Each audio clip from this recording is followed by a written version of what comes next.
Rahim. Assalamu alaikum students. Today I will tell you about the novelists of early Victorian period. Students, in the Victorian age, the dominating literary form was the novel.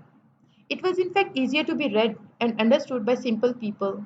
Its plot was more interesting than any other literary forms. The main protagonist of the novel were the same people who read it. The writers and the readers shared the same opinions, values, and ideals because they belonged to the same middle class. In conclusion, the novel was a kind of mirror which reflected society and where a self identification of the readers was possible. Students, Victorian age में सबसे ज़्यादा dominating literary form novel थी। और ये क्यों थी? इसकी वजह ये थी कि ये सिंपल लोगों के लिए इसको समझना और पढ़ना आसान था, क्योंकि you know very well the language of pros and language of poetry is very much different. दोनों की प्रोज की लैंग्वेज आसान होती है, पोइट्री की लैंग्वेज डिफिकल्ट होती है। पोइट्री की लैंग्वेज में बहुत ज़्यादा हैवी एलिमेंट्स, लिटरेरी एलिमेंट्स और फिगर्स ऑफ स्पीच यूज़ होते हैं जो एक सिंपल बंदे के समझने के बस की बात नहीं होती, जबकि नॉवल की लैंग्वेज जो है वो आसान होती है, इसलिए इसको आम बंदा इजीली पढ़ और समझ सकता है।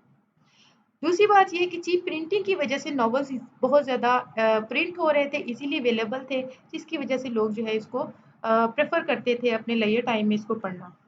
तीसरी बात ये कि नॉवल का जो सब्जेक्ट था वो कॉमन था, कॉमन लाइफ से सब्जेक्ट लिया जाता था, डेली इश्यूज को हाईलाइट किया जाता था और इसमें जो करेक्टर्स यूज हो करेक्टर्स जो राइटर है वो इंट्रोड्यूस करवाता था, उन करेक्टर्स के जो प्रॉब्लम्स थे वो वही प्रॉब्लम्स थे जो रीडर्स अपनी रियल लाइफ में फेस करते हैं।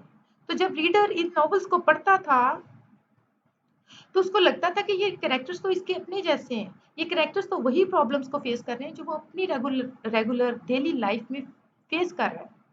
तो उसको एक अपनाइत का एहसास होता था। इस तरह से रीडर का इंटरेस्ट जो है वो डेवलप होता गया नॉवल में, और नॉवल जो है वो सबसे ज़्यादा पढ़े जाने लगे। और ये नॉवल जो है वो ट्रू रिफ्लेक्शन थे उस वक़्त की सोसाइटी का।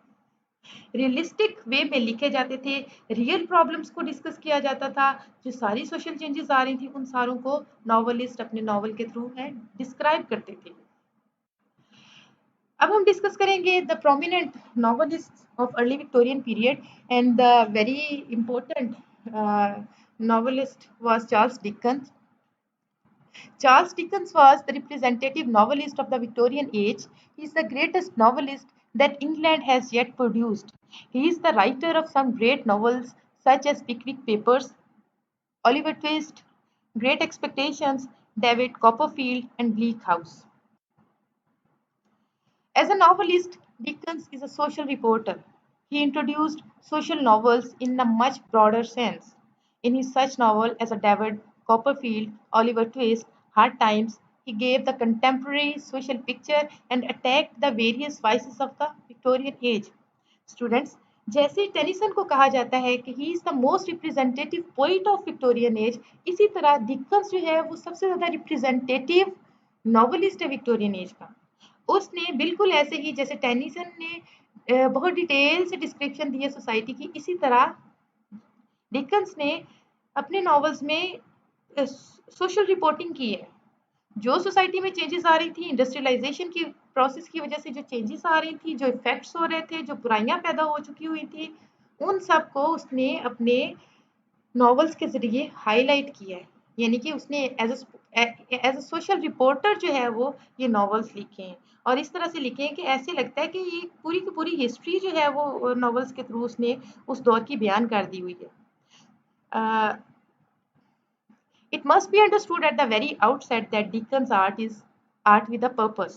In his novels, he strikes from first to last a loud and clear note of humanitarianism. He can be called one of the greatest social reformer of this age. Students, Dickens का जो art था वो art for the art सेक नहीं था।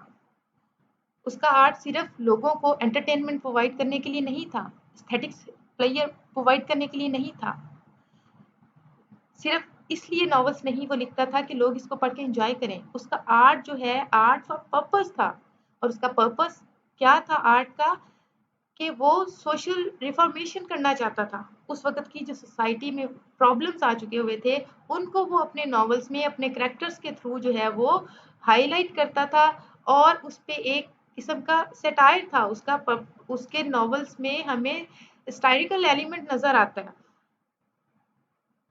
तो लेकिन उसका जो सटायर है स्टूडेंट्स, वो बिटर सटायर नहीं है, वो बहुत उसने सोफिस्टिकेटेड वे में जो है वो बयान किया ये सारा कुछ, ताकि जो है आपको पता है बिटर सटायर जो है वो उसे एक अजीब किस्म की कंट्रोवर्सी भी क्रिएट हो जाती है, लेकिन उसने जो है उसको हम देखते हैं कि उसने बहुत कूल तरीके से इन सारी सोशल प्रॉब्लम्स को जो है वो हाईलाइट किया है, एक रिपोर्टिंग की है सोसाइटी की, और उसका पर्पस जो है वो सोशल रिफॉर्मेशन है, उसका आर्ट फॉर आर्ट सेक नहीं है। A peculiar feature of Dickens' art as novelist is his tendency to be autobiographic. He constantly draws up upon his own experiences and the sympathies and antipathies which we find manifested by him in his work very often have their origin in the years of his adolescence. Many of his novels are the record of his own life, though modified by subjection to the canon of art. Students, Dickens के novel में हम autobiographical element भी देखते हैं।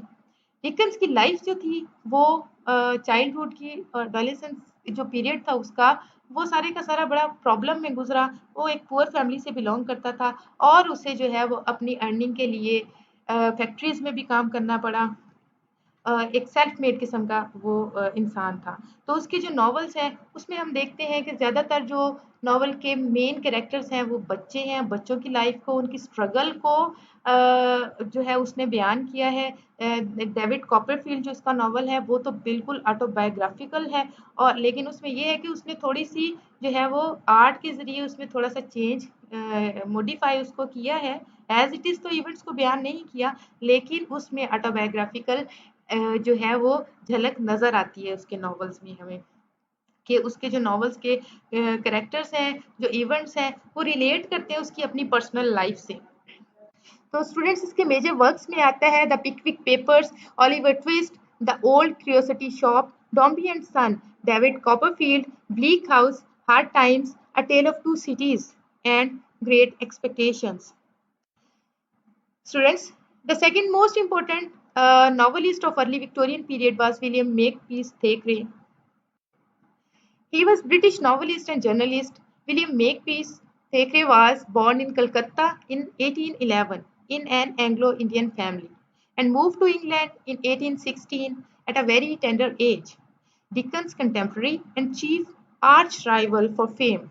Students, Makepeace Thackeray Dickens का rival था और इसकी फेम में इसका राइवल, डिकन्स का कंटेम्प्रेरी था और इसकी फेम में इसका राइवल था। राइवल इस तरह से कि इनकी फेम हम इक्वल इक्वल हमें नजर आती है। किसी को किसी से हम जो है ना वो ये नहीं कह सकते कि इससे ज्यादा इसको हाई रैंक पे हम लोग रख सकते हैं।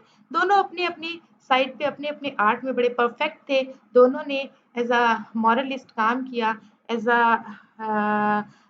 यू कैन से कि रियलिस्ट जो है उन्होंने चीज़ों को डिस्क्राइब किया। He is realist as he says, I have no brains above my eyes, I describe what I see. Students, वो एक रियलिस्ट था। उसका खुद के बारे में ये कहना है कि I have no brains above my eyes, मेरी आंखों के ऊपर कोई दिमाग नहीं है, मैं जो कुछ देखता हूँ उसको बयान कर देता हूँ। यानी कि मैं जो कुछ देखता हूँ उसको सोचता नहीं हूँ, उसमें मॉडिफिकेशन नहीं करता, उसमें अपनी ओपिनियन नहीं देता। उसको मेरी जो चीज़ मैं देखता हूँ मेरी आंखों से आगे मेरे दिमाग में नहीं जाती, डायरेक्ट वो जो है वो मैं पेपर पे उसको लिख देता हूँ, यानी कि चेंजेस उसमें नहीं लाता। तो इस तरह से, इस तरह का वो स्ट्रिक्ट किस्म का रियलिस्ट है। ठीक है। उसका his satire is never personal. Students, इसका मतलब है कि उसकी राइटिंग में सेटायर है लेकिन वो पर्सनल नहीं है, वो किसी इंडिविजुअल पे सेटायर नहीं करता, ऑन द होल सोसाइटी पे सेटायर है उसका। A moralist. Thackeray is a moralist. In all his novels, he aims at creating a moral impression, and he often behaves in an inartistic manner by explaining the moral significance of the world. The beauty of virtue and ugliness of vice in his characters is obvious. Students, थेकरे एक moralist है। उसके novels में हमें उसके characters में जो virtue की खूबसूरती है और बुराइयों की जो बदसूरती है वो उसके कैरेक्टर्स में ऑब्वियस है, हमें सही सही नजर आती है। ठीक है, तो स्टूडेंट्स इसके मेजर वर्क्स में क्या है बच्चों? The Book of Snobs, the Virginians, the History of Henry Esmond, Christmas Books, Vanity Fair, and Vanity Fair is his masterpiece. So students, this was all about the novelist of early Victorian period. Now I will come with the next lecture, which will be about the prose writer of early Victorian period. So students, subscribe the channel, like the video and wait for the next lecture. Allah Hafiz.